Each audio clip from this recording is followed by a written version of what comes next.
Amém. Vamos abrir as nossas Bíblias, queridos, lá em Romanos capítulo 8. Nós estamos estudando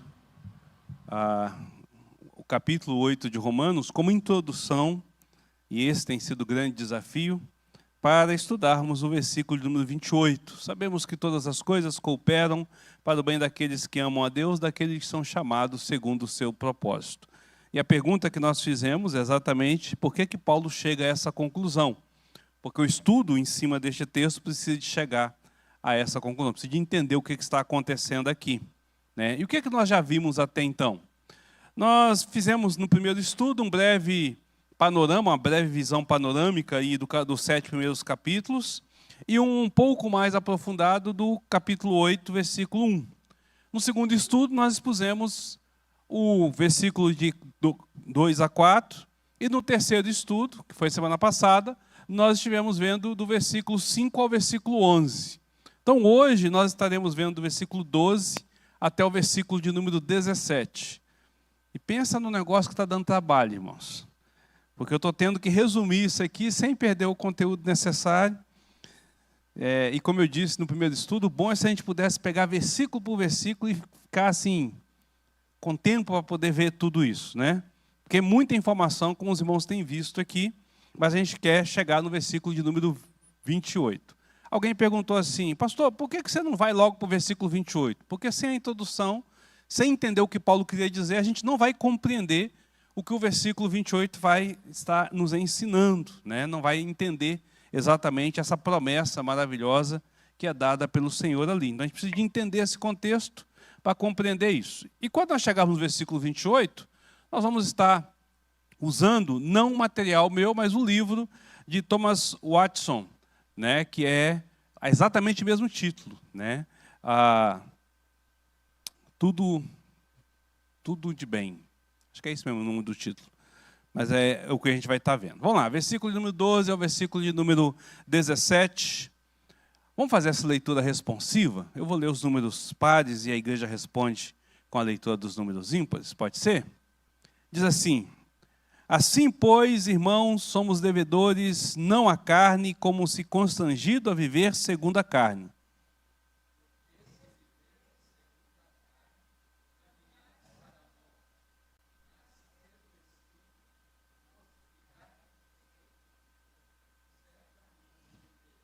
Espera aí, eu esqueci que o áudio não sai para quem está nos acompanhando, né? Carlos, o microfone está aí? Vou pedir para o Ismael fazer a leitura junto com vocês, aí nós vamos começar, porque senão o pessoal lá em casa não pega, né, o áudio da leitura, fica soltando os versículos. Vai ficar mais fácil. Esqueci desse detalhe. Vamos lá? Então vou começar. Assim, pois, irmãos, somos devedores não à carne, como se constrangidos a viver segundo a carne. Porque se viverdes segundo a carne, caminhais para a morte. Mas se pelo Espírito mortificardes os feitos do corpo, certamente vivereis. Pois todos os que são guiados pelo Espírito de Deus são filhos de Deus. Porque não recebestes o espírito de escravidão para viverdes outra vez atemorizados, mas recebestes o espírito de adoção, baseados no qual clamamos: Abba, Pai. O próprio Espírito testifica com o nosso Espírito que somos filhos de Deus. Ora, se somos filhos, somos também herdeiros, herdeiros de Deus e co-herdeiros com Cristo. Se com Ele sofremos, também com Ele seremos glorificados. Amém. Oremos mais uma vez. Pai bendito, está aqui diante do Senhor e diante de todos nós esse texto tão maravilhoso e tão rico. Que o Senhor esteja me instruindo para poder aplicar neste estudo aquilo que é necessário para a compreensão da onde nós queremos chegar. Derrama da Tua graça, da Tua misericórdia, abre o nosso entendimento e que eu seja um instrumento nas Tuas mãos em nome de Cristo Jesus. Amém. Queridos, como eu disse, a gente está tendo uma sequência deste estudo, já havia feito essa introdução antes, né? E aí nós vamos perceber que o versículo 12, essa nova seção que vai até o versículo de número 17, essa perícope que aqui está, ela, na verdade, ela é uma conclusão de tudo aquilo que Paulo havia já falado do versículo 1 até o versículo de número 11, então ele está mais ou menos que concluindo, né?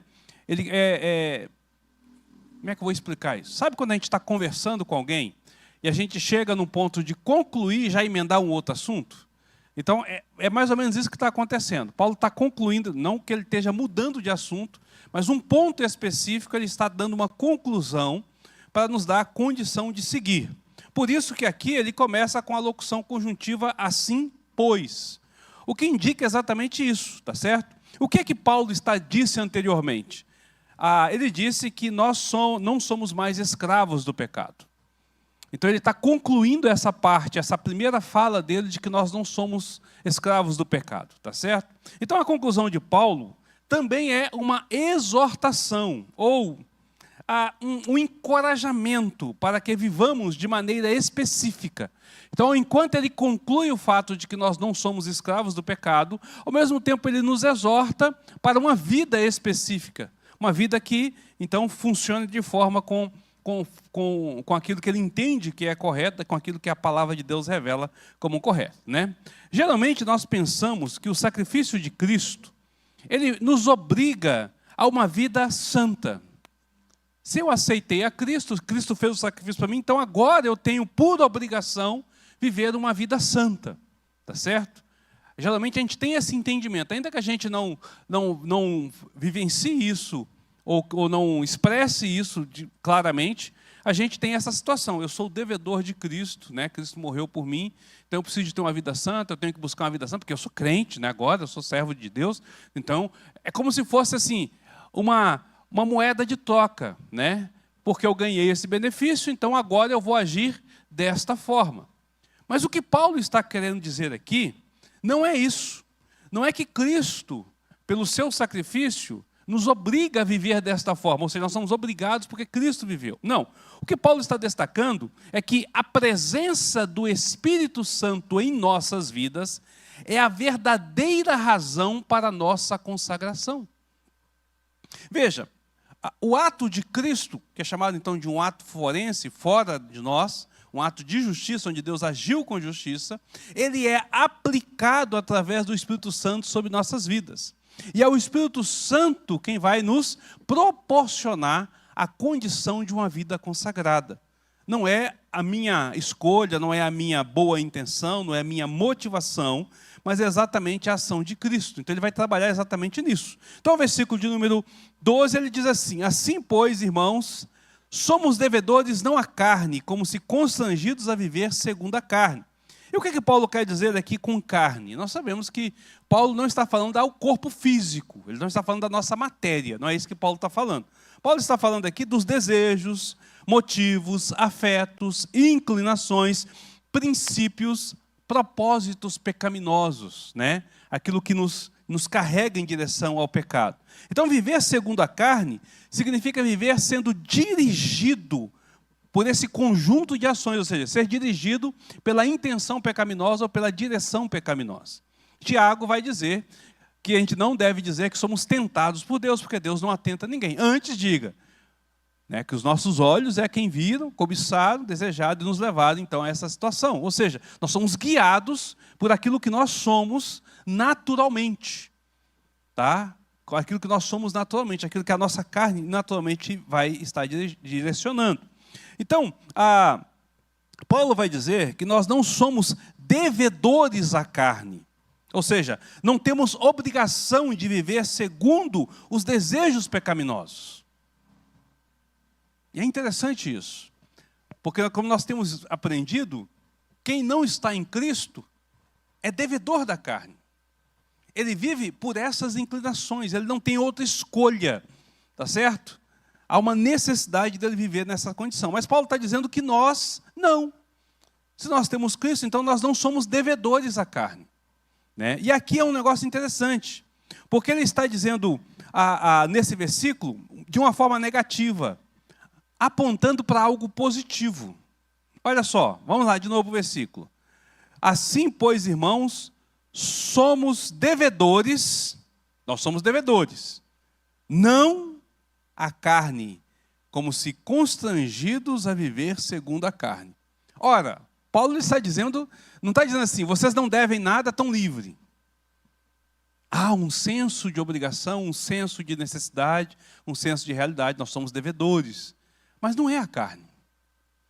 Ou seja, nós não somos devedores às condições pecaminosas, nós estamos escravos, presos a essa condição. Então o que Paulo quer dizer, quer afirmar com essa negativa? O que não está explícito e está implícito. Nós devemos alguma coisa. E essa alguma coisa, então, é o que ele vem falando. Nós devemos agora a nossa vida ao Espírito Santo. O Espírito Santo vem sobre nós e nos gera essa nova vida em Cristo. Aplica toda a ação de Cristo sobre as nossas vidas. Nós já não vivemos mais pela condição da carne, nós vivemos agora pela condição espiritual do Espírito Santo que habita em nós. Nós já não somos mais carnais, mas somos espirituais, é o que Paulo está dizendo. Entende? Então, o que ele está dizendo? Olha, nós não somos escravos deste pecado, porque nós não estamos mais vivendo na condição deste pecado, devendo a este pecado. Mas nós temos agora uma outra condição, uma outra realidade, né? E nós devemos a uma outra situação. Então, nós somos agora devedores ao Espírito. Isso significa que nós devemos viver de acordo com a orientação do Espírito. E aqui não pense em dívida no sentido de obrigação de pagamento, né? Como se a gente estivesse sendo assim, agora ele vai cobrar de mim, eu tenho que pagar. Não, essa ideia da dívida aqui é aquela ideia de assim, vou usar o termo nosso no português para a gente entender. Quando alguém te faz um favor, qual a palavra que você usa para agradecer aquela pessoa? Por que você se diz obrigado? Porque agora você se vê obrigado a devolver o favor. Esse é o significado da ideia, né? Você vai dizer assim, eu me obrigo agora a devolver o favor. Eu me sinto, por obrigação, inclinado a retribuir o favor, porque você fez algo que é bom para mim. Então, quando Paulo diz que nós somos devedores ao Espírito, ele vai dizer que esse próprio Espírito que nos gerou a vida, ele nos faz olhar com gratidão para Ele. Entende? Aquilo que Ele faz em nós, nós nos sentimos obrigados, nós sentimos essa necessidade agora de agradar ao Espírito. Quando ele diz, então, nós não temos a necessidade ou não sentimos essa obrigação de agradar a carne, mas de agradar agora ao Espírito. É isso que Paulo, então, está querendo dizer, né? Nós vamos agora procurar viver segundo a orientação deste Espírito. E aí, no versículo de número 13, ele nos fornece a razão para a negação, que é expressa aqui, não há carne, e para a afirmação implícita no versículo. Olha só o que Paulo vai dizer. Porque, se viverdes segundo a carne, caminhais para mortes, mas se pelo Espírito mortificardes os efeitos do corpo, certamente vivereis. Esta é a realidade da qual nós vivemos. E aqui nós temos algo realmente interessante. Paulo apresenta os resultados opostos do que é viver segundo a carne. Viver segundo a carne é morte, mas viver segundo o Espírito é vida. E aí ele apresenta aqui a vida eterna. E aí ele mostra uma sequência que é inevitável e uma sequência que não pode variar. Ela é somente essa condição, é o único caminho, a única realidade. Tá certo? Deus nos salvou da carne, mas não nos salvou na carne. O que eu quero dizer com isso? Nós ainda temos essa inclinação ao pecado, mas nós temos o efeito sendo retirado de nós, porque Deus nos deu condição de rejeitar essa condição, essa realidade. Nós não somos mais devedores a essa carne.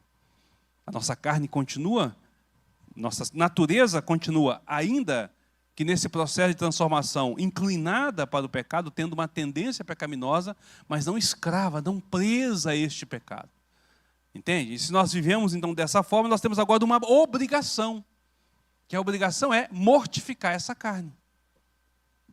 Você está livre. Lembra que Jesus falou? O Espírito está pronto. Qual é o restante da frase?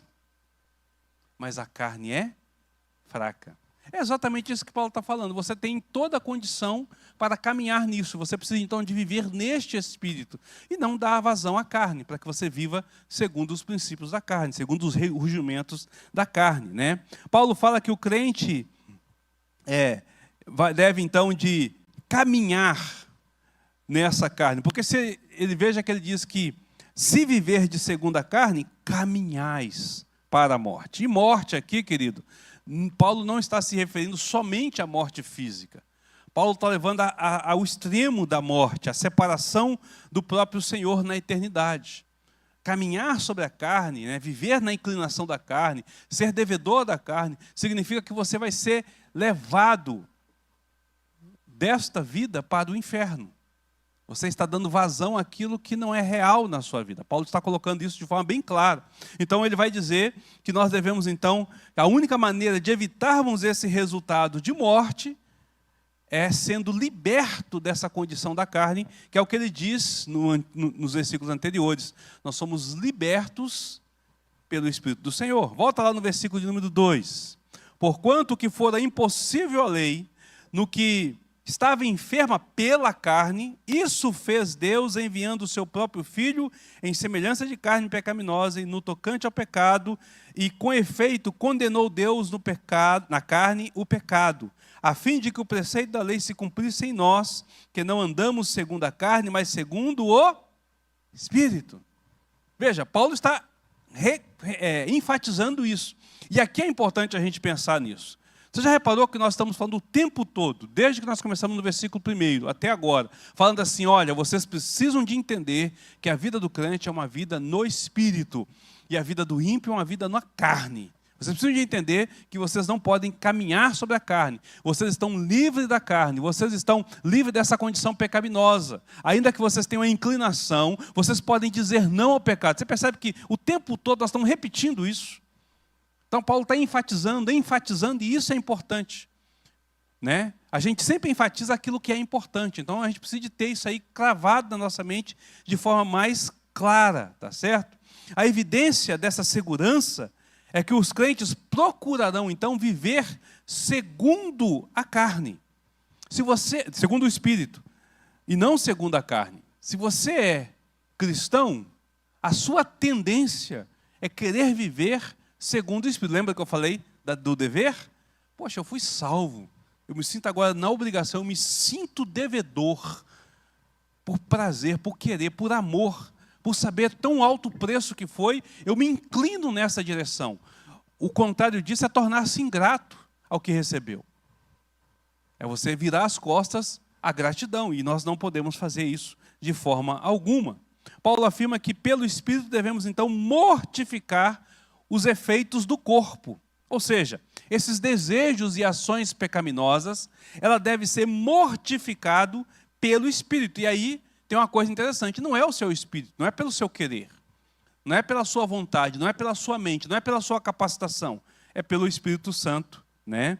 Veja que ele vai dizer, mas se pelo Espírito, aí tem um E maiúsculo, mortificar os efeitos do corpo, certamente vivereis. Você não vai mortificar pela sua força, você vai mortificar pelo Espírito Santo que há em você. E o que Paulo está dizendo assim? Quando o Espírito Santo te deu vida, ele passou então, lembra que ele falou o Espírito da vida, ele passou então a habitar em você. Você agora é uma habitação do Espírito. E esse Espírito que te deu vida, é ele também que gera em você a força para dizer não. Não é a sua força. Não é a sua capacidade. Lembra do que Paulo diz no capítulo 7? Desventurado homem que sou, quem me livrará do corpo dessa morte? Eu vivo um conflito terrível dentro de mim, porque aquilo que eu quero fazer eu não faço, mas o que eu não quero eu vivo fazendo. Quem me livrará disso? E ele vai dizer, graças a Deus por Cristo Jesus. E Paulo vai dizer, nenhuma condenação há para aqueles que estão em Cristo Jesus. Ou seja, estou livre disso. Mas eu não só estou livre dessa condenação, eu estou agora livre dessa prisão que o pecado traz. Eu posso dizer não ao pecado. Eu posso caminhar longe, ou pelo menos me afastando o máximo em relação a essa condição do pecado. E aí Paulo vai usar uma expressão aqui, uma palavra aqui, muito pesada. Quando ele diz mortificardes. Isso é extremamente violento e definitivo. Extremamente violento, a gente olha assim e fala assim, é mortificar. O que é a ideia de mortificar? Vai matando, né? Vai matando. Não é isso que Paulo está dizendo. Significa rejeitar por completo tudo que sabemos ser errado. Nós devemos de rejeitar por completo. declarar guerra contra atitudes e comportamentos errados. Ele é meu inimigo. Eu não me comungo com ele, eu não me envolvo com ele, eu não quero nem estar perto dele. Há uma guerra ali que precisa de ser travada. Ele não vai vir chegar para fazer qualquer coisa que seja bom, vai ser ruim. Não lhes conceder nenhum abrigo, não buscar nenhuma comunhão, nenhum relacionamento, não fazer nenhum prisioneiro disso. É um termo que é usado por guerra no termo grego. Não fazer prisioneiros. Entendeu? Você não deixe nada que possa ser um empecilho para a sua vida, né? Não, empenhar todo o esforço para matar. Essa é a ideia. Para matar mesmo. Não deixe a menor sombra de dúvida de que há uma possibilidade de vida, né? Isso quer dizer que o cristão, ele não brinca com o pecado. Ele não se relaciona com o pecado, ele não se envolve com o pecado, ele não dá atenção para o pecado. Ele deve, de tudo quanto é forma, evitar a relação com o pecado, desejos, pensamentos, atitudes e situações que possam levar, né? Seu objetivo não ir abandonando aos poucos ao pecado. Eu vou saltando devagarzinho. Não. É agora tomar uma atitude radical. Acabou, não quero mais. Não, acabou. Essa é que é a ideia que é colocada, né? Também não é dizer assim, não, eu estou sob controle, eu mantenho aqui o controle, sou capaz de controlar isso.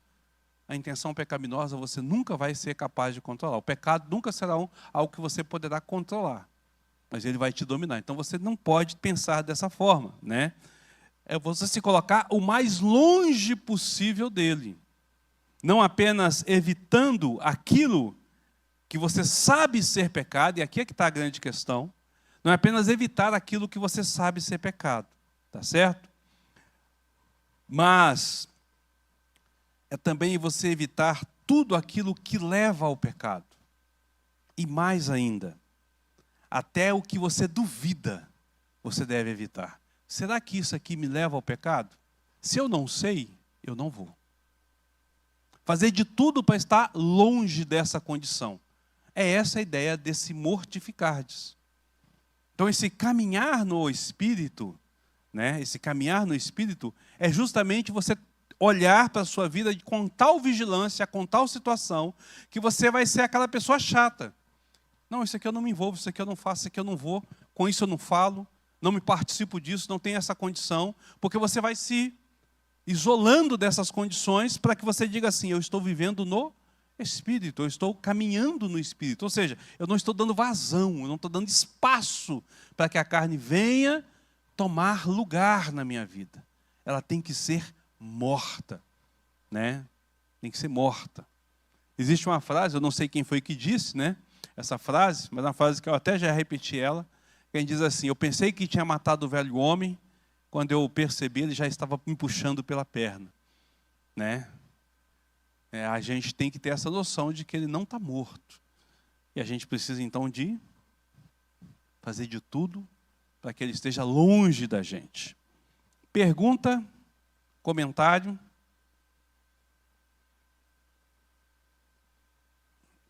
Alguém? Não? Então, vamos lá. Aqui nós chegamos em algo extremamente importante. E eu vou falar com vocês, viu? Eu fiz de tudo para não falar sobre isso. Não, vamos passar para frente. Mas não deu certo, não. Tenho que abordar isso aqui. Então, nós vamos dar uma pausa naquilo que a gente está vendo, para a gente poder entender isso aqui de uma forma bem clara. Nos debruçarmos um pouquinho mais nos versículos 11, 12 e 13. Porque quando nós juntamos este versículo, nós passamos a compreender melhor aquilo que Paulo está dizendo. Veja só, no versículo 11... Paulo nos conta que fomos redimidos pela justiça de Cristo e que um dia seremos libertos por completo de todo o mal e dor na ressurreição do corpo. Não é isso que ele vai dizer? Se habita em vós o Espírito daquele que ressuscitou a Jesus Cristo dentre os mortos, esse mesmo que ressuscitou a Cristo Jesus dentre os mortos, vivificará também o vosso corpo mortal, por meio do seu Espírito que em nós habita. O que Paulo está dizendo? aquele que fez a obra no Senhor, lembra do poder? Do ponto forte de Romanos é a questão de quem é de fato poderoso, né? E o poder vem de Deus, não me envergonhe do Evangelho, porque é o poder de Deus para a salvação. Então, é bom a gente entender isso aqui. E aqui ele está dizendo, aquele que é poderoso para ressuscitar Jesus Cristo, e que o ressuscitou através do seu Espírito, vai também nos vivificar. O nosso corpo será transformado. Aqui ele está apontando para duas coisas, nós já falamos sobre isso. Para esse momento agora, em que eu vou estar sendo revestido com esse corpo, que eu vou estar sendo fortalecido com este Espírito, vivificado, mas ele aponta para a transformação final. Quando então nós sairemos aqui deste corpo para receber um novo corpo, temos o corpo transformado, quer seja na vinda de Jesus, quer seja ao morrer e ressuscitar com um novo corpo. O corpo que é o mesmo corpo de Jesus. Ele está apontando aqui para o mesmo corpo de Jesus, um corpo que não está mais ligado a essas condições terrenas, mas um corpo em glória e para a glória dele, tá certo? E logo em seguida, ele vai dizer, assim, pois, irmãos, somos devedores. Olha só, se habita em vós o Espírito daquele que vos ressuscitou, a Jesus Cristo dentre os mortos, esse mesmo que ressuscitou a Cristo Jesus dentre os mortos, vivificará também o vosso corpo mortal, por meio do Espírito que habita em vós. Assim, pois, somos devedores. O que ele está dizendo é que se nós nos lembrarmos do que Cristo fez ao nosso favor, nos sentiremos então na obrigação, nos sentiremos então por amor e por gratidão, aquele desejo, aquela vontade, aquele querer de servi-lo. É o que eu tinha falado antes, né? Na palavra obrigação. Esse devedor aqui é exatamente essa condição que ele coloca. Por que eu vou me sentir devedor? Não é porque o Espírito Santo está habitando em mim, mas é pelo que Cristo fez e pelo que Ele está fazendo e vai fazer. É pela forma como Ele tem agido e operado dentro da minha vida. Então o pecado só pode ser extirpado, arrancado pela raiz, se nós estivermos o tempo todo voltados para Cristo, voltados para a palavra, em amor a este Deus, esta obra maravilhosa, ao poder maravilhoso que nos arranca das trevas. Essa exposição, ela estimula uma onda de gratidão e um sentimento de estar em dívida. É isso que Paulo está dizendo. Lembra do que Cristo fez, de como Deus tem aplicado isso na sua vida. Lembra do que você era e do que Cristo está fazendo na sua vida, do que você era e do que você é agora. E aí você só vai ter um motivo para viver. Louvar e glorificar a Deus, porque não tem coisa melhor. Não tem coisa maior, não tem coisa mais importante. Esquece a sua vida. Seu trabalho não é importante. A sua casa não é importante. Seus filhos não são importantes. A sua esposa, seu esposo não é importante. A sua saúde não é importante. Esquece tudo isso. O importante é o que Deus está fazendo na sua vida. O restante tudo vem agregado a isso. Lembra do que Jesus disse? Não andeis ansioso com coisa alguma. Nem o que comer, nem o que vestir. Não é isso que ele diz? Nós devemos então ter um movimento de gratidão, é isso que ele está dizendo. Gente, quando eu olho para Cristo, para aquilo que Cristo fez para mim, eu só posso cair de joelhos e agradecer e servir a esse Deus. Então a minha família vai ser para servir a Deus, meu casamento vai ser para servir a Deus, meu trabalho vai ser para servir a Deus, a minha saúde vai ser para servir a Deus, minha vida será para servir a Deus em gratidão a tudo que Ele faz. Nada é para mim, nada é para o meu benefício, porque o maior benefício eu já tenho em Cristo Jesus. É isso que Paulo, então, está querendo pôr. O pecado, então, só pode se desenvolver, né? Ele só vai se desenvolver num local onde não há gratidão. Isso que é interessante. Se nós temos uma vida pecaminosa, não redimida, não tratada, está faltando gratidão no nosso coração. Reconhecimento de quem Cristo é. Se a gente começar a reconhecer, a gente vai eliminando isso, porque nós vamos fazendo aquilo que foi dito, nós vamos mortificando a carne. Não vale a pena. Por que eu vou desagradar o Senhor? Não vale a pena. Poxa, o que Ele fez para mim é muito melhor. Por gratidão a Ele, eu vou evitar qualquer coisa. O meu sentimento vai ser exatamente voltado nisso, né? O pecado, ele só se desenvolve, querido, em nós, quando nós temos dentro de nós a autopiedade. E quando nós começamos a valorizar os nossos direitos. E aqui que eu falei que seria importante a gente parar. Porque hoje o que nós mais ouvimos é essa individualização, essa autopiedade, essa autocomiseração e essa busca por direitos. A sociedade ocidental vive nessa frenesi. E Paulo está dizendo que não é assim que nós devemos de viver, entendeu? Não estão... nós dizemos assim, mas não está me dando um tratamento digno. As pessoas não estão me tratando bem como deveria. Eu não estou tendo as minhas necessidades satisfeitas. Esse casamento não satisfaz as minhas necessidades. Esses filhos não são educados como eu gostaria que eles fossem. Essa ingratidão. Esses pais não me servem como são. Esse trabalho aqui é uma porcaria. Não é o que eu queria, eu quero uma coisa muito melhor. A casa não é a casa que eu queria coisa muito melhor. Eu preciso, é meu direito. E hoje a gente vê as pessoas batendo no pé e falando, é meu direito ser feliz. Quem disse? Como diz uma canção, o seu direito é não ter direito algum. O que você merece dessa vida? Como ser humano, o que você traz de bom para este mundo? O que você tem para oferecer para aquilo que verdadeiramente é bom? Só rebeldia, desobediência, ingratidão. Então o que você tem de bom? Que direito você tem de ter felicidade? De querer buscar e conquistar a felicidade. Não, mas eu preciso de ser feliz. Paulo está dizendo que não é isso que você tem que fazer. Entendeu? Ah, mas a vida é muito dura. É muito difícil. Está olhando para essa vida e esquece que tem uma eternidade na frente? Que tem algo muito melhor esperando do outro lado do céu? É isso que você está fazendo? Não, é como se Deus me devesse alguma coisa. Eu tenho feito tantas coisas e nada recebo. O que eu fiz, tem um monte de fulano aí que me deve. Fui bom para ele, fiz isso, fiz aquilo e tal. Não estou cobrando, não. Mas ele podia pelo menos reconhecer que eu tenho sido uma boa pessoa para ele. Tenho feito alguma coisa nesse sentido. Essa igreja podia reconhecer o meu sacrifício que eu tenho feito por essa igreja.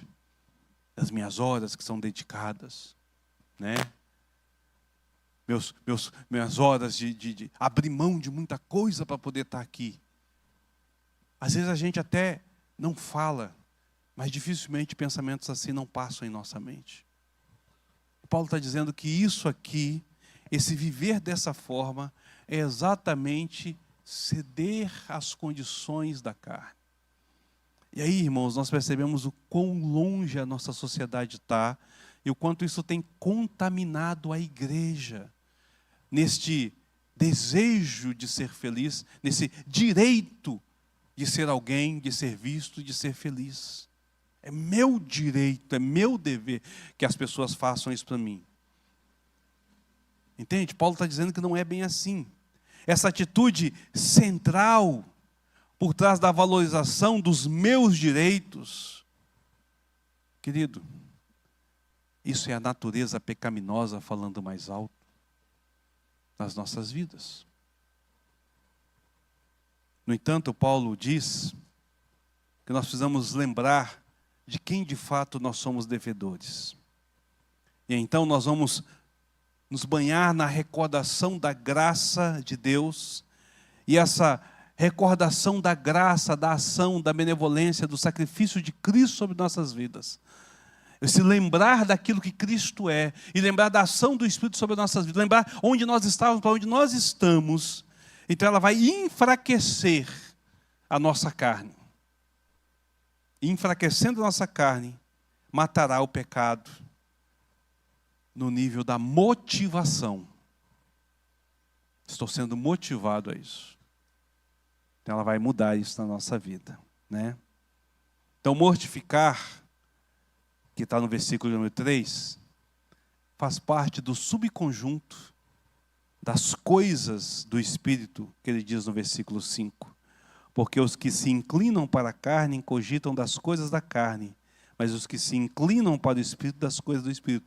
Mortificar a carne, matar a carne, faz parte dessas coisas do Espírito. Essa inclinação para as coisas do Espírito, então é poder se direcionar para isso. Pergunta ou comentário? Não é possível, depois disso aí ninguém vai falar nada.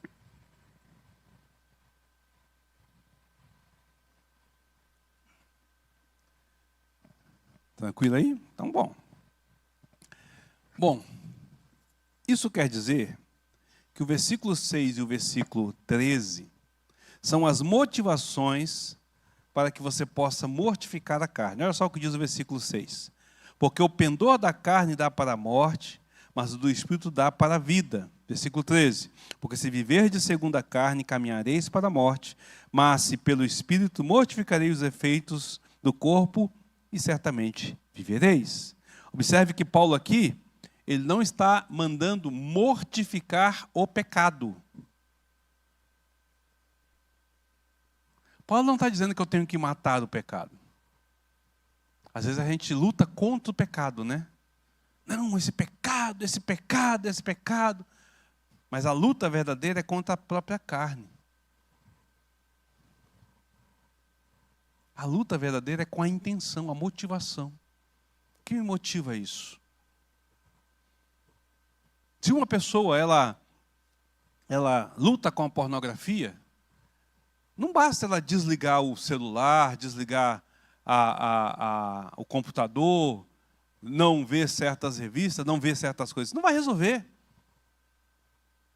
O pecado da pornografia não vai se resolver deixando o pecado de lado. Não vai resolver. Você precisa entender, é a motivação. Você tem que matar a sua carne, esse desejo, porque lá na frente você vai ser vencido. Qualquer coisinha vai te chamar a atenção para que você possa voltar àquela situação. Um adultério não é vencido largando o adultério. O adultério é vencido largando a motivação do adultério. O que motivou a fazer isso? Entende? Então, Paulo não diz que eu tenho que matar o pecado. O pecado é consequência da minha carne. Eu tenho que matar a minha carne. Você não vai pecar se a sua carne não estiver motivada a isso. Não estiver inclinada nessa direção. Você não vai pecar. É simples assim. Então, se nós pecamos é porque nós estamos inclinados ali. E aí nós estamos alimentando. Aí volta ao que eu falei. Como é que eu livro disso? Então, eu tenho que ter essa sabedoria de lidar com isso. E todos nós sabemos o que é mais difícil para nós na linha do pecado. Tem pecado que é mais fácil de lidar, tem pecado que é mais difícil de lidar. Por conta da nossa motivação, da nossa intenção, da nossa inclinação pecaminosa. Tem gente que tem inclinação para o adultério, tem gente que tem inclinação para a mentira, tem gente que tem inclinação para a pornografia, tem gente que tem inclinação para a homossexualidade. Tem gente que tem inclinação para a avareza. Tem gente que tem inclinação para a usura. Entende? Nós temos essa inclinação e nós precisamos de lidar com isso. Entender a motivação e atacar a raiz. O princípio que está lá. Para matar essa situação. Matar este inimigo subjugando pelo poder do Espírito e não pelo nosso poder. Pelo poder do Espírito Santo, não do nosso poder. É pela ação do Espírito Santo que nós matamos essa motivação carnal. Pergunta ou comentário? Ninguém? Eu estou com medo de vocês hoje. Daniel ali.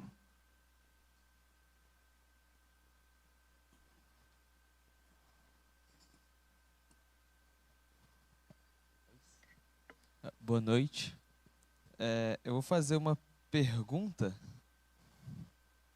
a respeito dessa questão do matar o corpo, né? É porque assim... Matar a carne. Matar a carne, isso. Matar o corpo é meio complicado. Mas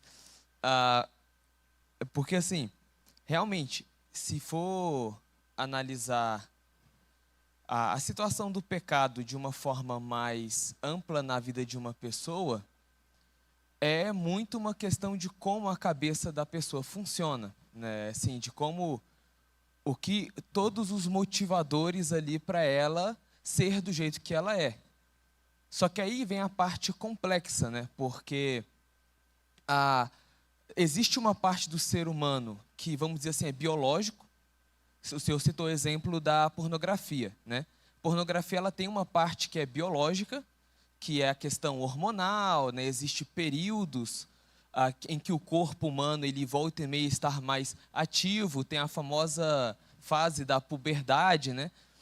Que geralmente a tendência ao vício vem aí. Hoje em dia é muito maior porque o acesso é muito mais fácil, mas assim, o ser humano ele tem um lado do corpo dele que muito do que ele faz não é apenas, vamos colocar assim,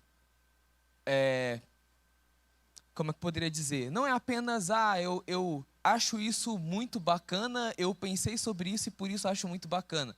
Mas é até natural, né? Igual a questão da homossexualidade também, né? Tem pessoas que realmente, desde muito cedo, têm essa tendência. E isso traz confusão. Então, assim, isso é uma parte complicada. E, por um outro lado, o fato da pessoa ter um corpo com suas próprias dificuldades, com seus próprios períodos, né, com a sua própria natureza ali, isso não anula o fato de que ela é um ser pensante e de que muito do que acontece com o próprio corpo dela vem primariamente da cabeça, né? Como, por exemplo, tem pessoas que têm tendência à depressão, mas a depressão se trata exclusivamente através de diálogo. São questões em que você tem o racional e o biológico funcionando junto. E aí é que está a grande questão. Como orientar uma pessoa, independente do problema, acerca do fato de que o pecado ele atua de forma tão consciente, né, tão racional na pessoa, no fato de afetar a mentalidade dela, quanto também no funcionamento do corpo dela. Como que orienta a pessoa? Porque é complicado, né? Então, aí volta aquilo que nós estamos falando. Paulo está falando aqui para os crentes, correto? Então você vai tratar isso só com crente, você não vai tratar isso com descrente. Descrente não vai entender isso, não vai experimentar isso nunca. Quando você cita, por exemplo, essa questão hormonal, a puberdade, que mexe com os hormônios, a adolescência, né, que mexe com os hormônios, a questão da tendência natural do corpo por conta da condição hormonal, o que nós vamos de lembrar é que nós não somos o mesmo animal que a ciência diz que nós somos. A ciência nos coloca no reino animal junto com os outros animais.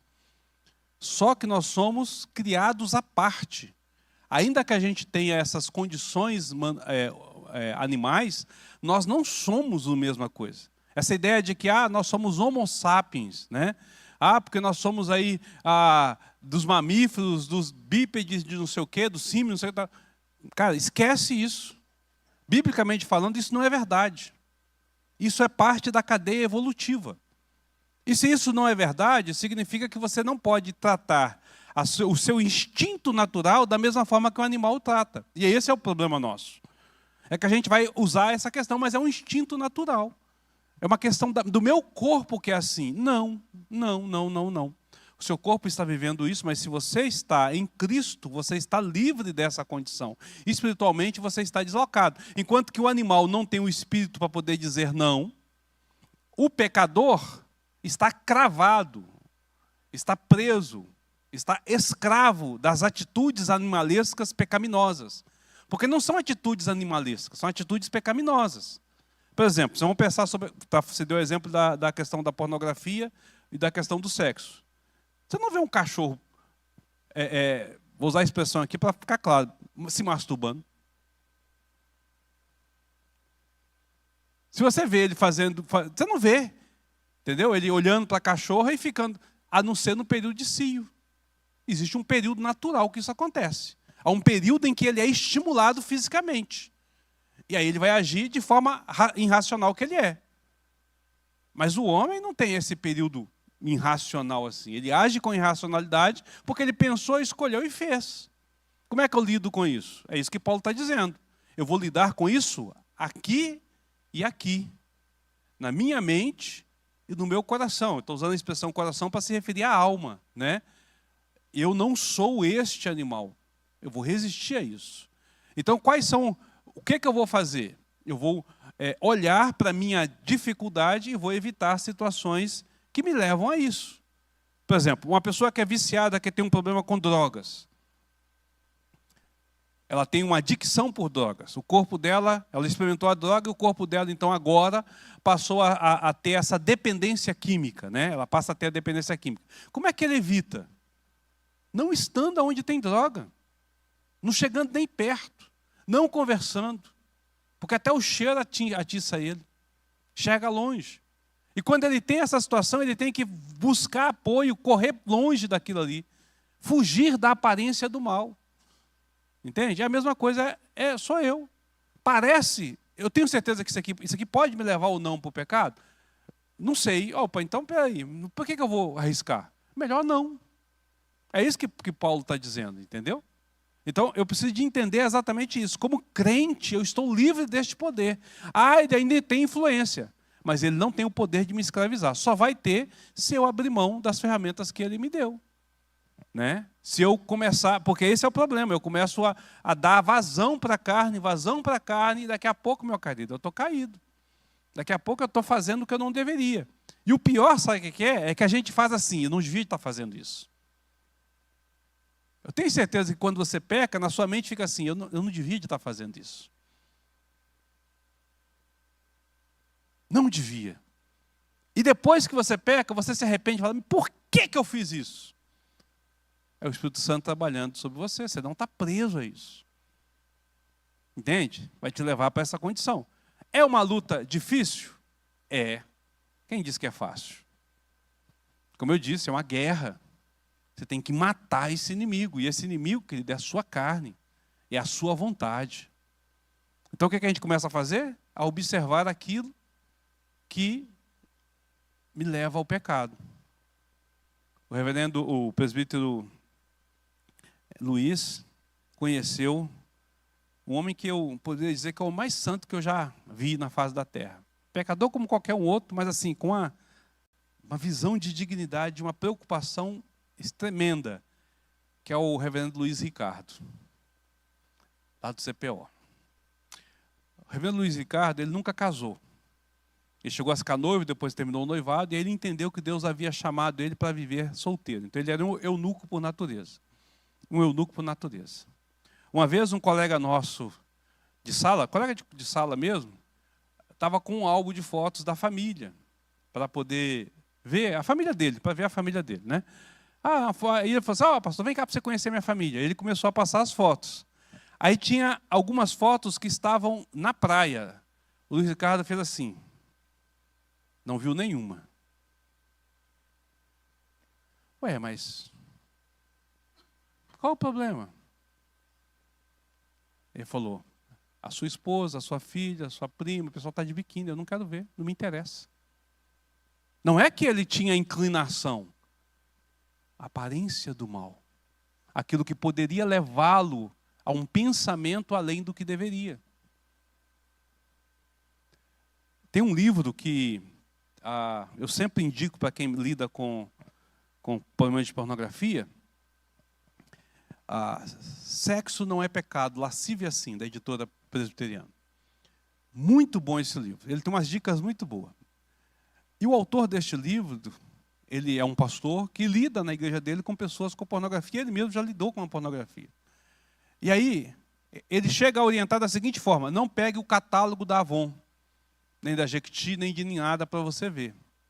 Deixe a sua mulher ver lá. Por quê? Tem peças íntimas no catálogo. A maioria dos catálogos hoje também vende roupas íntimas, né? Avon, esses negócios vende roupa íntima. Não veja. A palavra da vida, quando você está fazendo o projeto Marcos, ele diz, não vá ao cinema.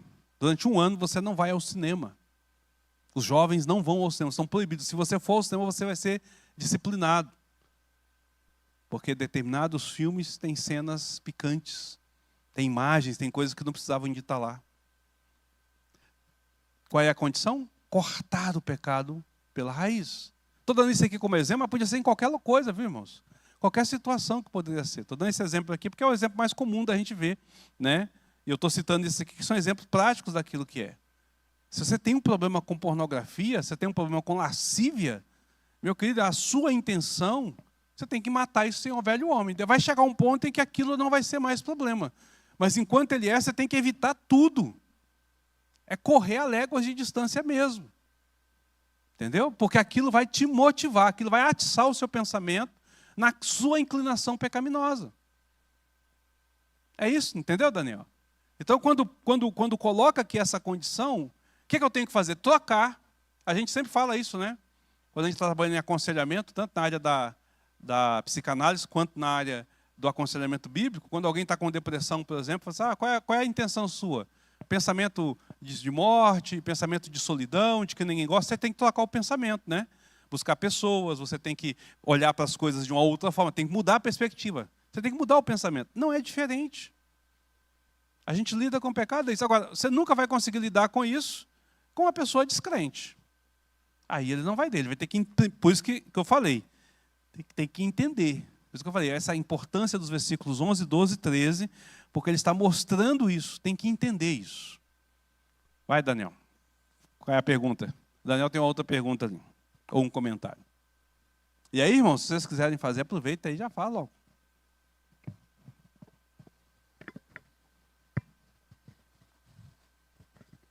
A razão de eu ter comentado é porque há um tempo atrás eu tive a oportunidade de, junto com alguns conhecidos, estar debatendo um caso de um rapaz estadunidense que ele tinha uma deficiência intelectual, né?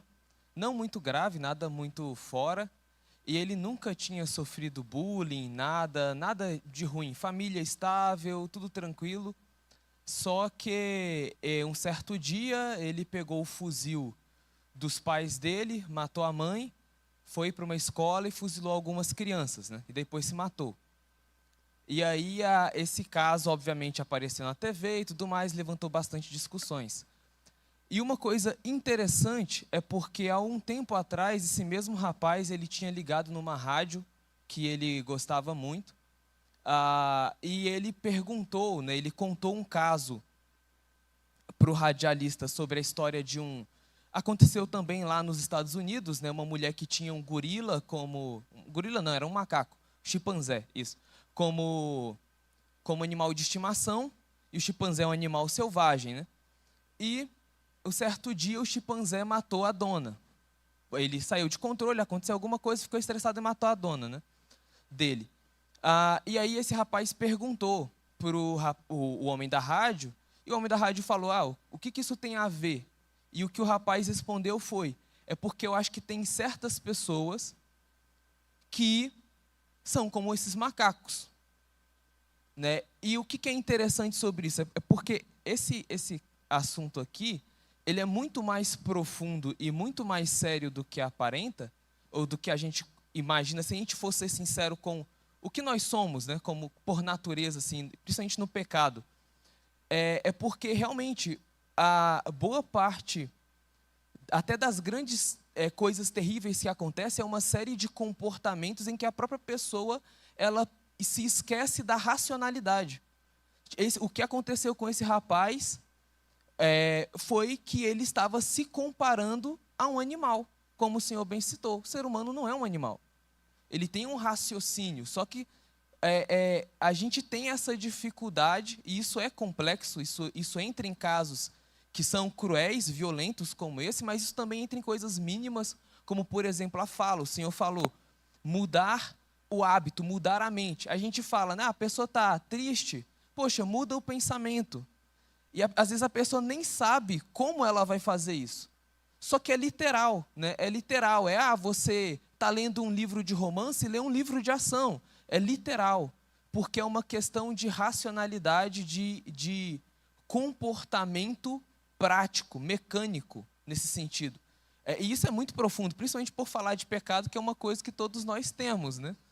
Pois é. uma das coisas, igual eu falei, um dos grandes problemas que a gente vive hoje, inclusive na área da psicologia e na área da ciência como um todo, é o fato de tratar a gente como se a gente fosse parte da natureza animal, o que nós não somos, tá? Antropologicamente falando, nós não somos. Não somos. E aí, se eu fosse fazer uma prova de ciências hoje da 4ª série, eu ia tirar 0, porque eu ia colocar o homem como uma classe separada. Porque não somos, né? Nós não somos. Nós não classificamos dessa forma. É importante a gente ter isso em mente. Porque, e aí é que está o que Paulo está falando. O que é que você está alimentando? Para onde você está se inclinando? O que está enchendo você? A gente não pode trabalhar com especulação, como o caso desse rapaz. A gente não está lá, a gente não conheceu a pessoa. Tudo é especulação em vista dele, que ele morreu. Ele não está lá para contar a história dele, né? Mas a grande pergunta é, o que ele estava se alimentando? O que estava inclinando ele, né? Como pecador, como pessoa do mundo, vai se inclinar para o pecado mesmo. Vai se inclinar para o pecado. Mas eu, como crente, o quanto a Bíblia é importante para mim, o quanto eu leio, eu estudo, eu coloco, o quanto a oração é importante para mim, o quanto que o congregar é importante para mim, práticas espirituais, que a gente chama de práticas piedosas, doutrinas piedosas, doutrinar o meu corpo, ensinar o meu corpo, ensinar a minha mente a piedade, as coisas que são voltadas para Deus. E nós ensinamos a nossa mente as coisas que são do mundo, e enchemos a nossa coisa. Aí nós vamos, meu amigo, não tem jeito, a gente vai ter essa dificuldade mesmo. Então a gente precisa de ter essa visão, tá certo? Precisamos de ter essa visão. Alguém mais? Não? Então vamos lá. Então quando nós chegamos, depois de tudo isso que a gente viu aqui, quando a gente chega então ao versículo 14, vai ficar claro entender isso de uma forma ainda melhor. Paulo está dizendo que aqueles que pelo Espírito mortificam os feitos do corpo, né, ou a carne, são guiados pelo Espírito. Não é isso que ele está dizendo? Olha só. Pois todos os que são guiados pelo Espírito de Deus, então ele está dizendo exatamente isso. Eles são o quê? Filhos de Deus. Então os que são guiados pelo Espírito são filhos de Deus. Aqueles que se inclinam para o Espírito são filhos de Deus. Aqueles que mortificam a carne são os chamados filhos de Deus, né? E aí tem uma coisa interessante, porque no versículo 14 ele diz assim, os que são guiados pelo Espírito.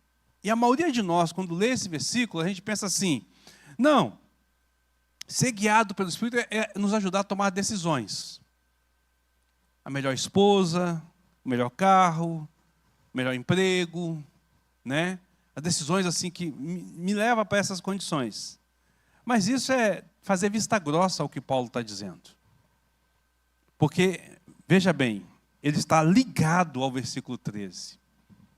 Pois, com conjunção aqui, todos os que são guiados pelo Espírito.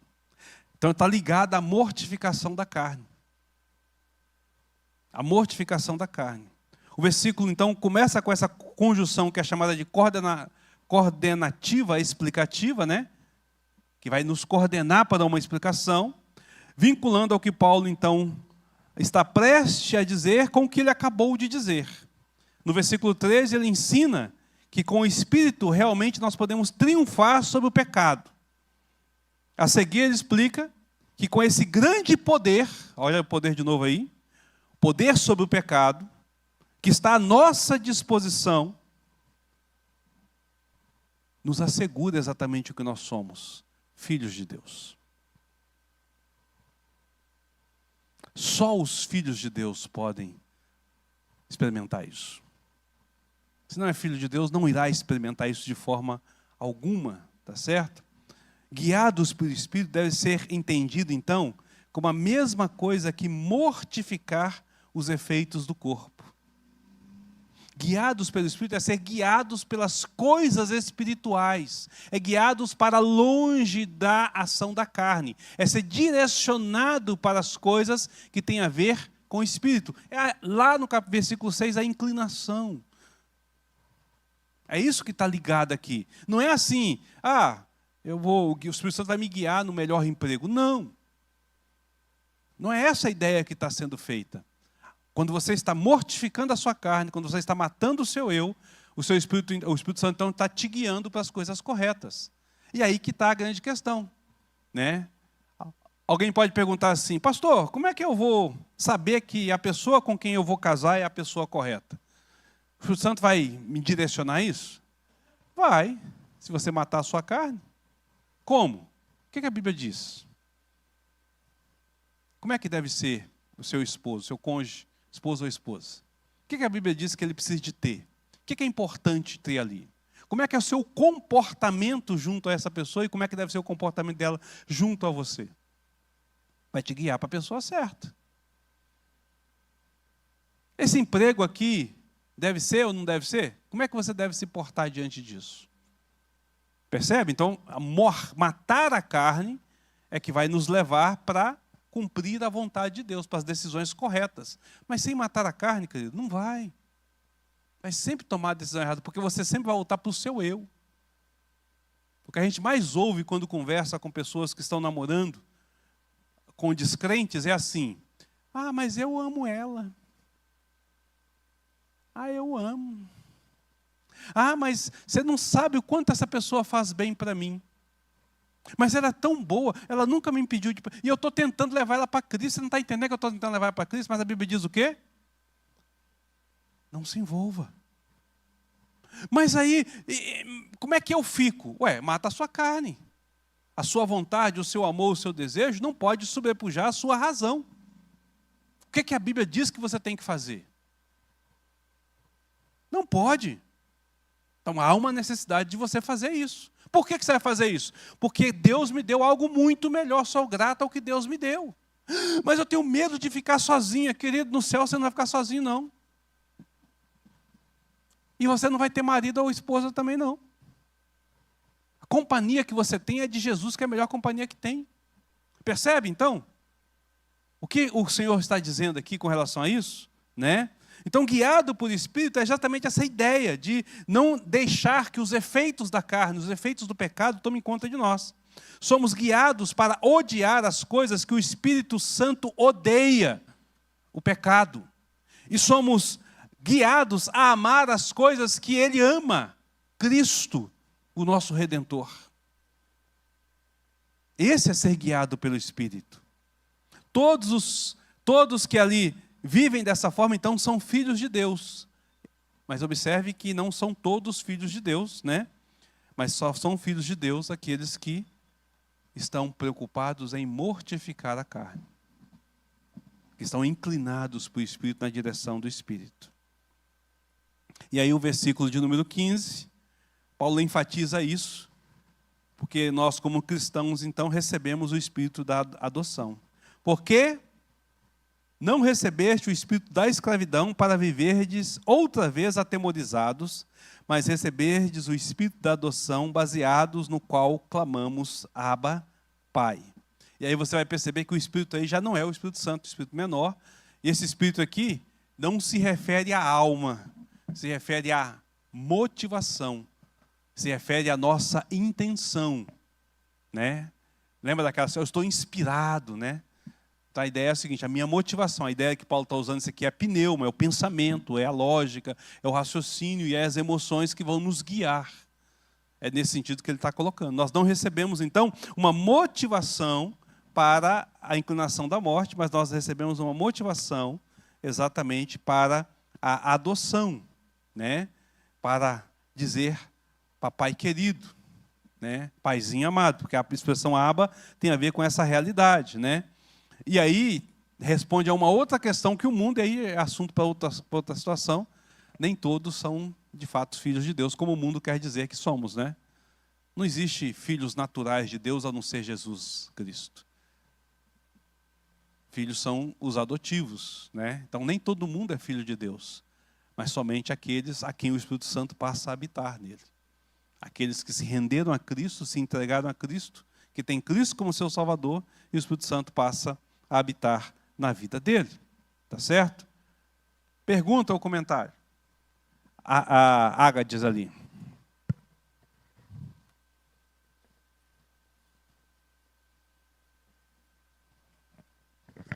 E pastor, tem uma dúvida que eu Faz muito tempo já, no tempo na escola dominical lá no Estreito, que a professora era a nossa professora lá da classe, no tempo que eu era da classe dos adolescentes.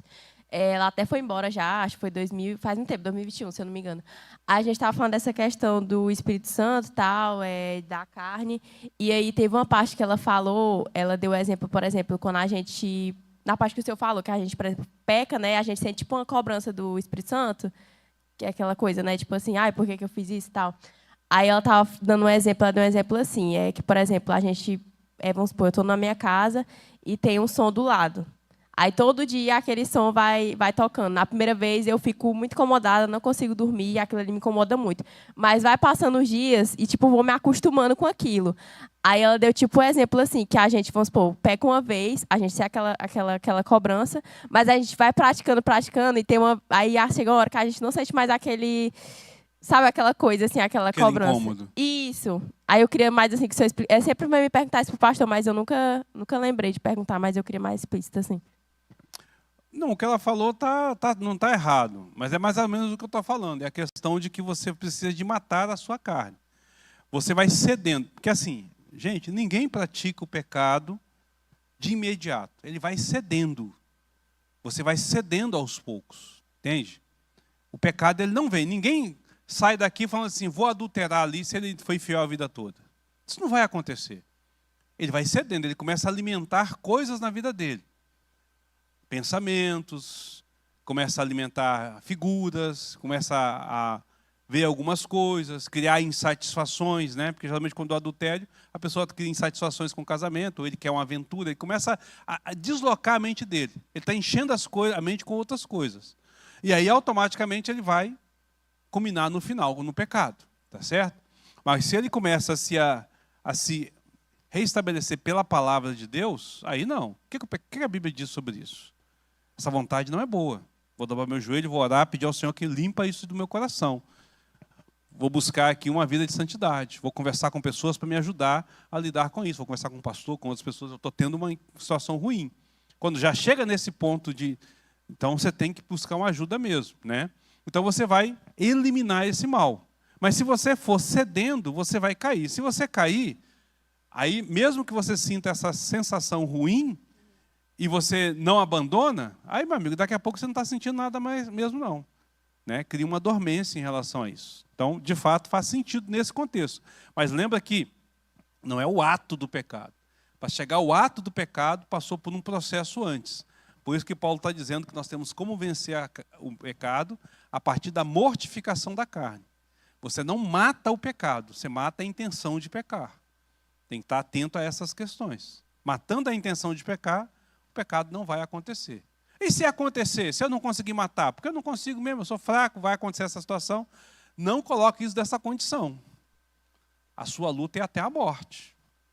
Pode ser que você perca a batalha para o seu eu. Né? A sua carne se tornou mais forte, mas isso foi uma questão de luta. Não foi de desistência. Eu não consigo vencer mesmo. Porque o nosso problema hoje é esse. O problema que a igreja está enfrentando é aquela ideia de assim, não, mas fazer o quê, né? A carne é fraca. Não, nós somos pecadores mesmo. Não, mas você sabe como é que é, né? Só que a pessoa não tem a menor prática de vida espiritual. Ela não lê a Bíblia, ela não ora, entendeu? Ela não dedica tempo. E aí a pessoa, realmente, ela está com a carne fraca mesmo. Na verdade, ela está com a carne forte, né? E está com o espiritual fraco.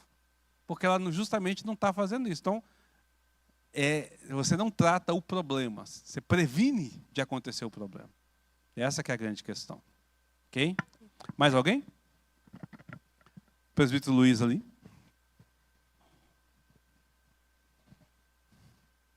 Preocupado com a hora, eu tenho que acabar. Ainda bem que eu não estou enxergando o relógio. O meu método é esse. Senhor, eu vou fazer isso aqui, mas se for para trazer uma intervenção entre eu e o Senhor, tira. A minha oração, até uma viagem que eu vou fazer, eu falo com o Senhor. Senhor, se essa viagem vai trazer alguma atropelada na estrada, uma coisa, não, tira isso da minha frente. Eu vou ficar assim meio agoniado uns 2 dias, mas depois eu sei que é o Senhor que está cuidando de mim. Porque é a única coisa, pastor. Tudo aquilo que você vê vai trazer uma coisa entre você Tira do meu caminho. Não deixe meu caminho. Porque eu sei que é igual você está dizendo. A carne, você é uma luta.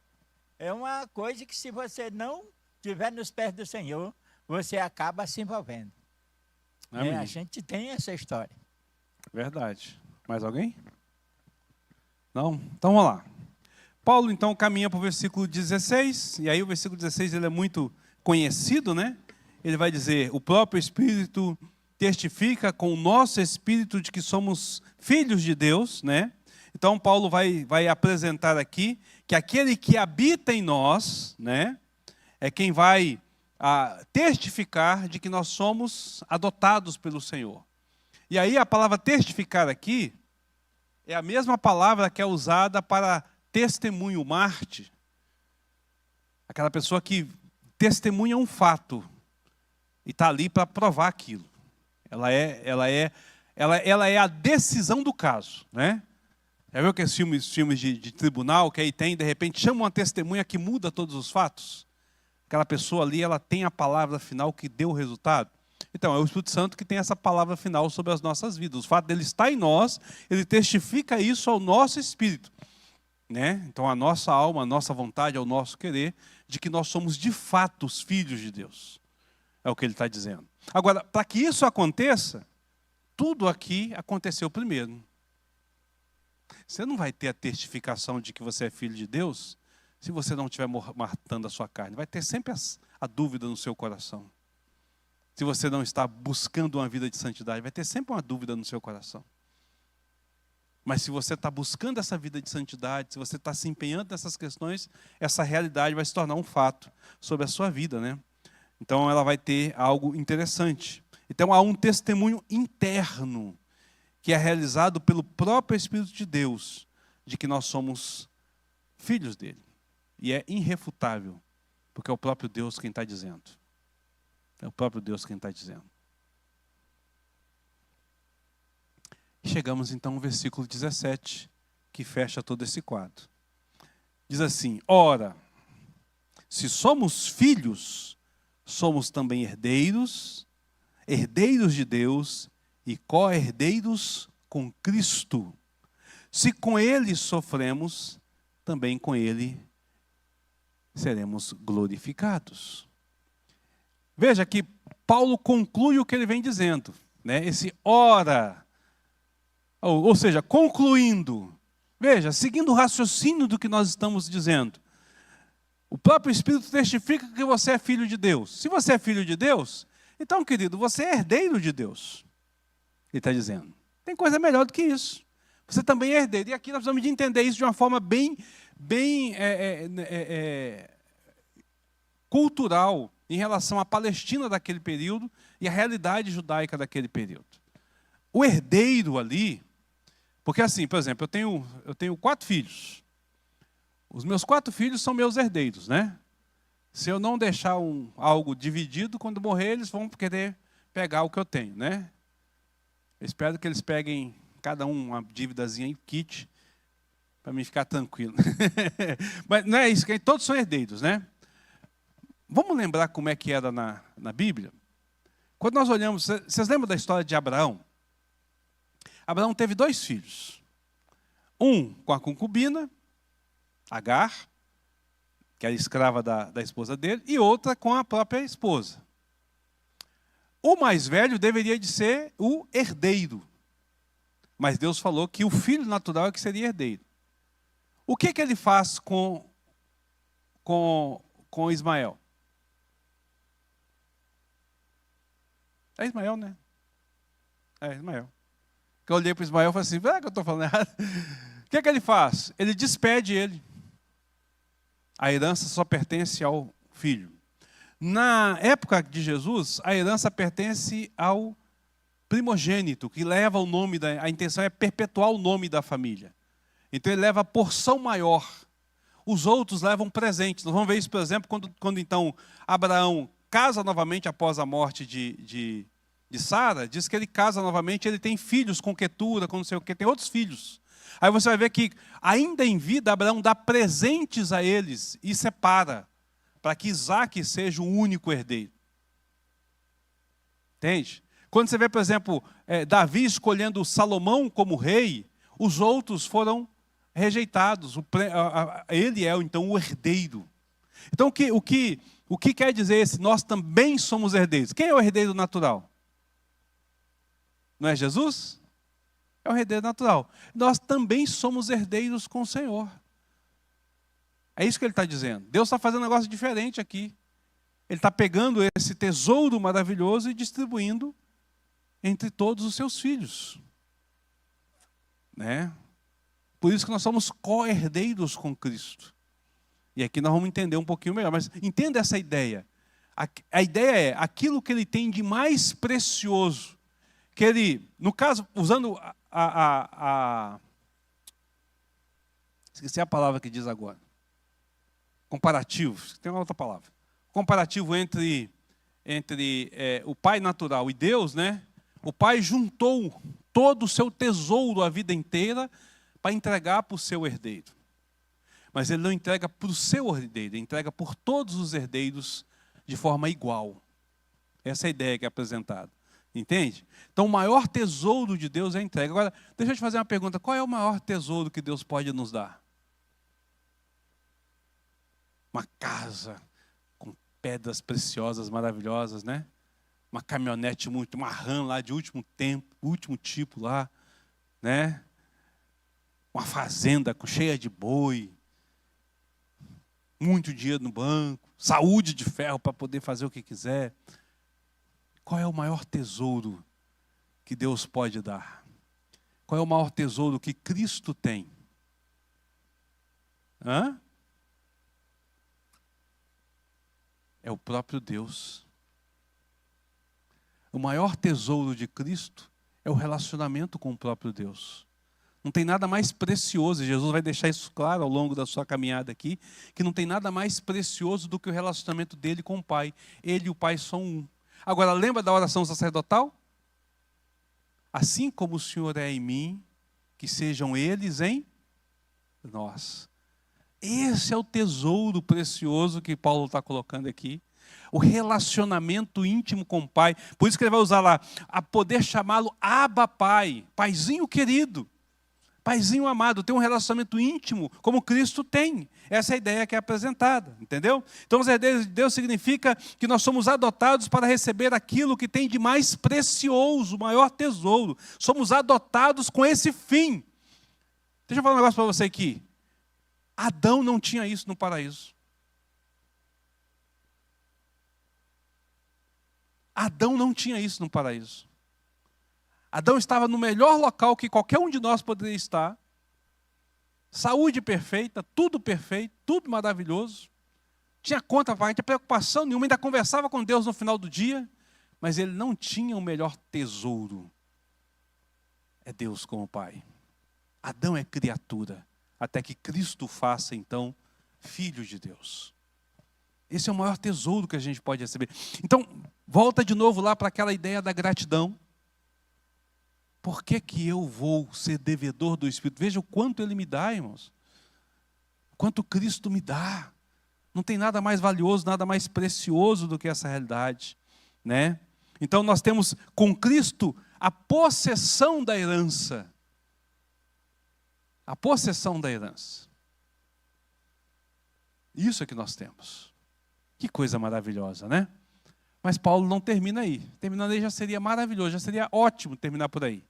Só que Paulo termina o versículo dizendo assim: se com ele sofremos, também com ele seremos glorificados. Estranho, né? Olha, lê o versículo, vê se faz sentido. Ora, se somos filhos, somos também herdeiros. Herdeiros de Deus e co-herdeiros com Cristo. Se com ele sofremos, também com ele seremos glorificados. Eu não sei de você, mas eu acho estranha essa fala final. Que negócio é esse, rapaz? Já me deu uma coisa mais preciosa, já sou herdeiro de Deus. Qual é o sentido da segunda parte, então? A pergunta que a gente tem que fazer, então, é: quais são os sofrimentos de Cristo?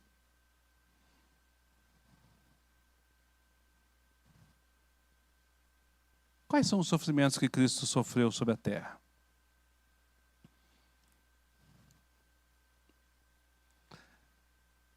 Paulo não está dizendo que a gente vai ter uma morte cruenta, como Jesus teve, né? Que a gente lembra do sacrifício como um grande sofrimento. Jesus, afinal de contas, ao estar ali no Getsemane, suou sangue. Não tem maior agonia do que você transpirar sangue. Há uma pressão tão grande dentro de você, uma agonia tão grande que os seus poros se dilatam ao ponto de passar o sangue, e não só o suor. É o que está dizendo. A morte de Jesus foi cruenta, mas convenhamos, apesar de muitos cristãos terem experimentado mortes terríveis por conta de Cristo, a maioria de nós morrerá em condições bem de paz, até tranquilas demais até. A maioria de nós não sabe o que é o sofrimento de ser perseguido. O sofrimento nosso é mínimo em relação a essas questões, né? E muitas pessoas que nasceram em condições deste mundo financeiras e de saúde muito melhor do que nós, têm vida muito melhores, mais tranquilas do que nós, que não sabem o que é esse sofrimento, esse padecer que Cristo experimentou. Concordam comigo? Então, o que é esse sofrimento? Desde o dia que Cristo nasceu, até o momento que Cristo morreu, o que Cristo experimentou?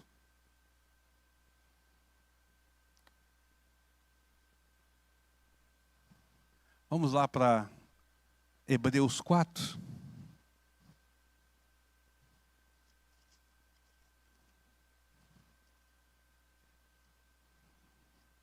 Hebreus capítulo de número 4.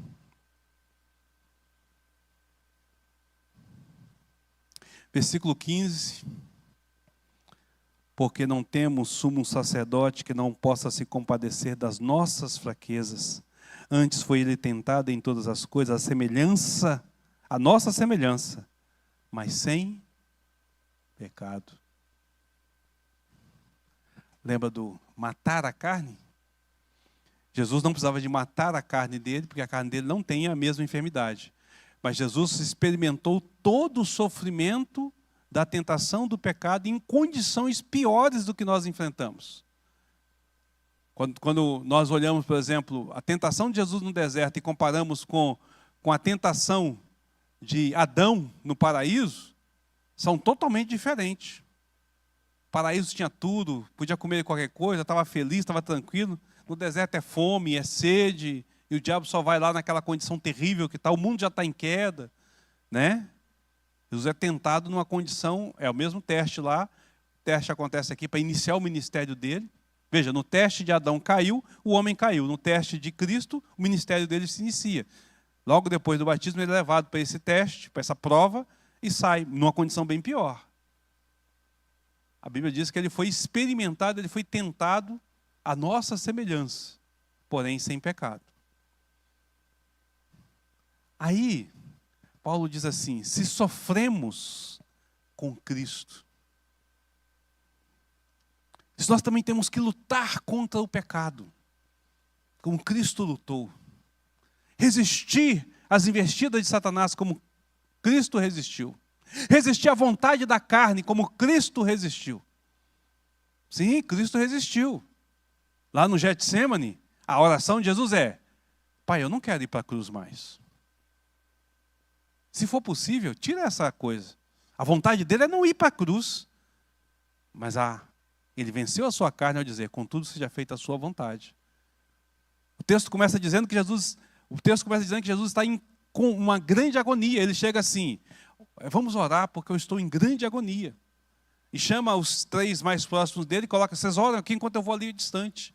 E o texto diz que ele ora, igual eu falei, suando sangue. Está uma agonia terrível, está uma situação terrível. E a oração dele é: Pai, eu não estou querendo mais ir.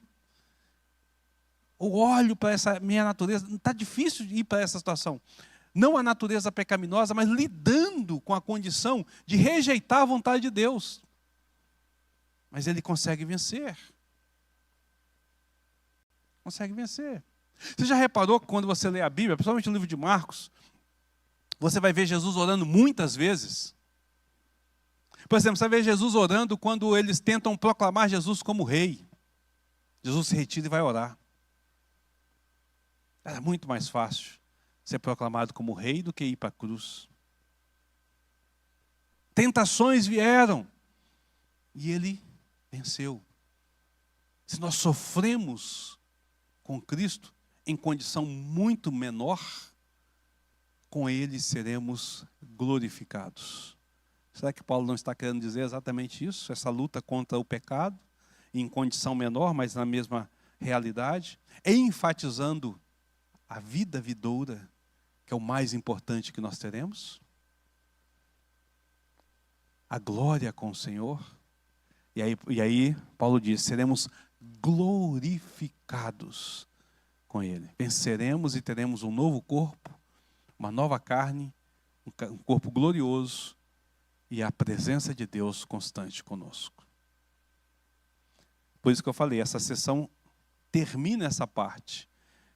Agora, pois, já nenhuma condenação há para os que estão em Cristo Jesus. Por que, Paulo, não há nenhuma condenação? Porque você foi livre do pecado. Você agora não está mais escravo do pecado. Ainda que a sua carne seja enferma, você agora vive pelo Espírito.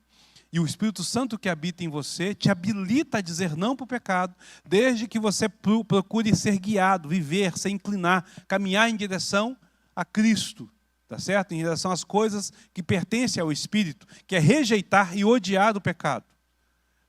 Vivendo dessa forma, você vai ter o Espírito Santo que testifica que você é filho de Deus. E se você é filho de Deus, você pode ter certeza que há um grande prêmio te aguardando, que é a herança que o Senhor reservou para você. E se você está achando difícil lutar contra o pecado, lembra que Cristo lutou. E da mesma forma como você sofre aqui nas consequências deste mundo, como Cristo sofreu, e agora Cristo é glorificado e está na presença de Deus, você também estará. Nenhuma condenação há para os que estão em Cristo Jesus. Comentário final, palavra final, pergunta, Agnes.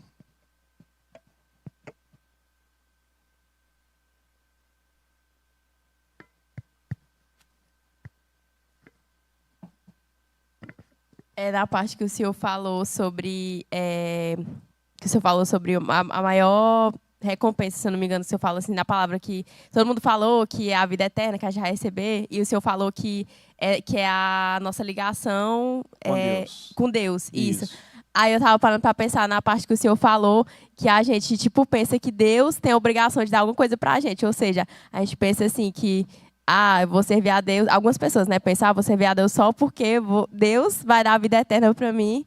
E sendo que não, que mesmo se Deus criasse a gente para não tivesse, fosse para ter a vida eterna, mas Ele criou a gente pro louvor dele, né? Então tem pessoas assim que pensam dessa forma, que só serve a Deus por conta disso, mas não pela misericórdia dele, o amor dele, a soberania, essas partes assim. Pois é, a pessoa que serve a Deus esperando alcançar a salvação, ela já está condenada. Porque a Bíblia diz que não é pelo mérito. Nós servimos a Deus porque nós somos salvos, é o contrário. Nós servimos a Deus porque Ele nos habilita a servi-lo. Nós servimos a Deus porque nós somos gratos pelo que Ele já fez. E nós buscamos viver uma vida de santidade, não para poder alcançar algo, mas é porque já alcançamos tudo que tinha necessidade. Então, viver a vida de santidade por gratidão não é um peso. Muita gente sente peso em querer ter uma vida de santidade, porque ele acha que a vida é uma obrigação de conquistar algo. Ele já está perdido por conta disso. A vida de santidade, matar a carne é muito difícil. Não é fácil não. É sofrimento, a Bíblia diz que é sofrimento. Mas o que te leva a pensar na mortificação da carne, na libertação do pecado, é o que você já ganhou com relação a isso. É o que você já tem. Essa que é a grande questão. Agora, se você não tem interesse em matar a carne, então avalie, porque você não é salvo.